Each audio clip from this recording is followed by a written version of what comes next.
Es un placer, queridos hermanos, volvernos a encontrar para continuar en nuestro estudio de la Biblia utilizando como ayuda el libro Testimonio Completo. Lo que vamos a revisar es lo que corresponde para esta semana del 10 al 16 de marzo. Recordamos que estamos en la sección 8, la última de nuestro libro Testimonio Completo. El título general de esta sección es Les predicaba el reino de Dios sin ningún obstáculo. Toda esta sección comprende el registro de Hechos 21:18 al capítulo 28, versículo 31. Ahora estamos en el capítulo 23. Escuchen mi defensa. Pablo defiende la verdad ante grupos violentos y el Sanedrín. Este capítulo 23 contiene la información de Hechos capítulo 21:18 a 23:10. Para esta ocasión debemos revisar los últimos párrafos de este capítulo 23 y un recuadro que también tenemos asignado. Nos ubicamos en la página 187 de nuestro libro. Ahí tenemos el subtítulo Soy fariseo. Esta información del subtema se basa en Hechos 23 desde el versículo 1 hasta el 10. Tenemos los párrafos 16 y 17. La parte A. ¿Qué sucedió cuando Pablo empezó a hablar ante el Sanedrín? El relato de Hechos menciona que dijo: Hermanos, hasta este día he actuado con una conciencia completamente limpia ante Dios. Mientras hablaba, de inmediato el sumo sacerdote, que en ese entonces era Ananías, mandó a una persona que estaba cerca a Pablo que lo golpeara en la boca. De esa manera, dejó de hablar. Recibir ese golpe delante de los demás debe haber sido muy humillante.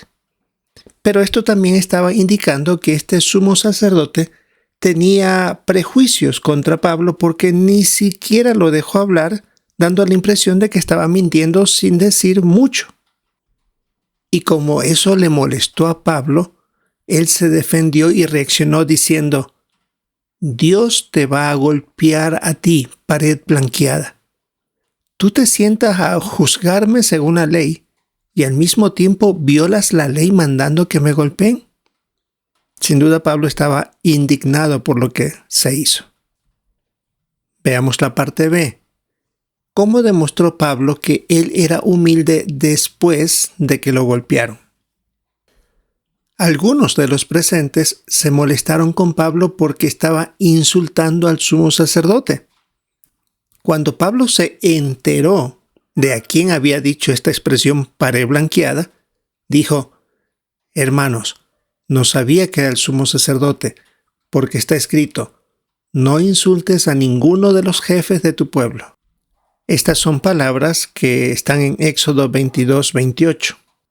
Y aquí tenemos una nota que indica 3 posibles razones de por qué Pablo habló de esa manera al sumo sacerdote.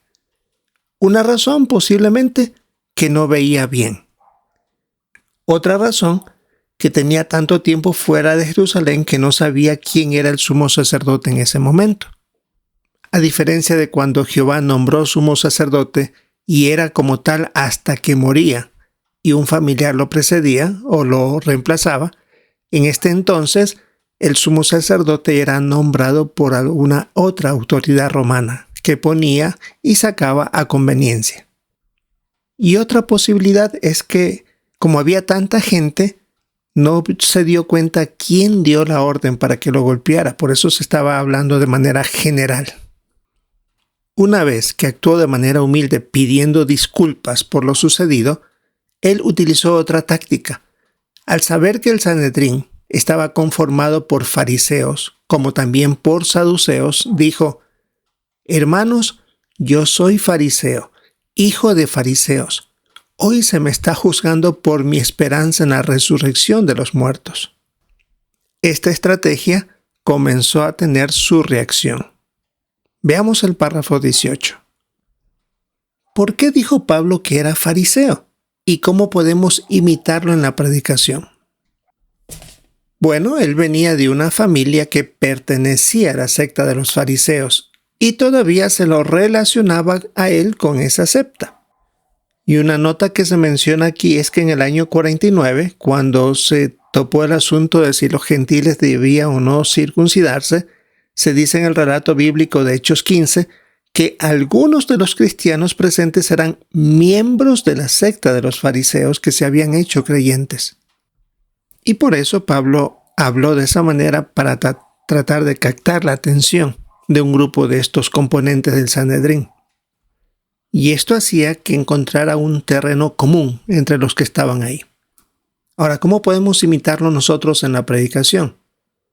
Cuando predicamos, debemos también tratar de concordar en algo, aunque no sea exactamente lo mismo en cómo pensamos. Con personas de otras religiones, podemos decirles que creemos en Dios, aunque tengamos distintas creencias sobre Él. Pero ellos y nosotros tenemos eso en común, que creemos en un Dios, aunque sus creencias puedan variar mucho, por supuesto, con la verdad. Y en esta escena que tenemos en esta imagen en nuestro libro, en la página 187, se trata de escenificar la situación de un hermano que está llevando las buenas noticias y está utilizando la Biblia de esta persona, aparentemente un líder religioso. Y el hermano también tiene la traducción del Nuevo Mundo en sus manos.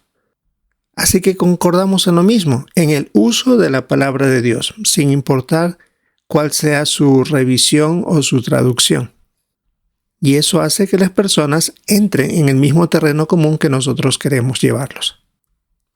Veamos en la página 188 del libro el párrafo 19, el párrafo de este capítulo. ¿Por qué terminaron discutiendo los miembros del Sanedrín? Pablo se dio cuenta de lo que él podría causar utilizando su estrategia para identificarse como hijo de fariseos.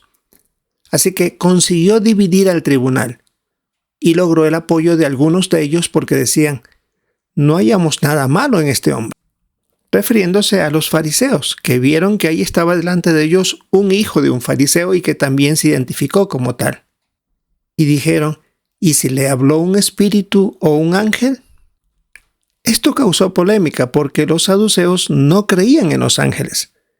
La sola idea de que un ángel hubiera hablado con Pablo los puso furiosos, y la discusión se volvió tan intensa que, de nuevo, un comandante militar tuvo que intervenir para rescatarlo a Pablo de esa multitud que ya se estaba poniendo con ánimos muy calientes. Una muy buena estrategia para que Pablo lograra salir de ese apuro. Ahora, en esta misma página 188, en la parte final, tenemos el recuadro, los saduceos y los fariseos. Veamos qué es lo que se explica sobre ellos y una parte de sus creencias. Ya vimos que en el Sanedrín estaba conformado por dos bandos rivales, los fariseos y los saduceos. ¿En qué creían ellos o qué hacían? ¿Qué promovían? Los fariseos obligaban a la gente a cumplir un gran número de tradiciones. Era una carga muy fuerte sobre el pueblo, mientras que los saduceos solo obligaban a cumplir la ley de Moisés, nada más de tradiciones o cosas aumentadas.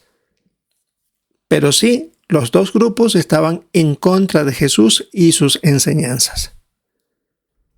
En el siguiente párrafo se nos dice que los saduceos eran muy conservadores, es decir, siempre se mantenían en la misma forma de pensar, por eso decían que solo había que seguir la ley de Moisés.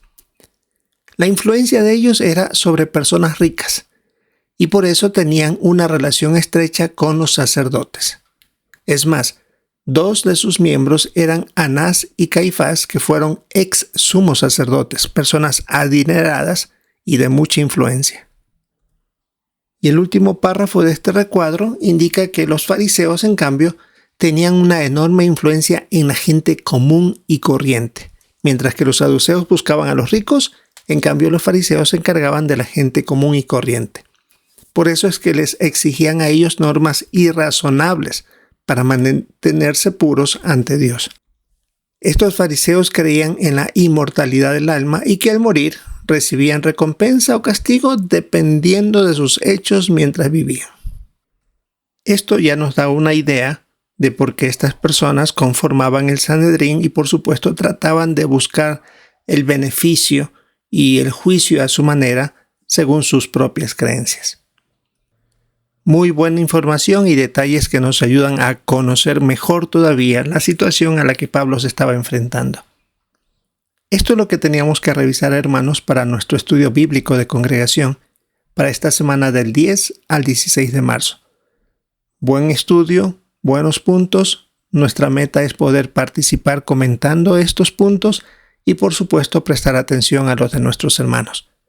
Si es la voluntad de Jehová, esperamos encontrarnos en una próxima oportunidad.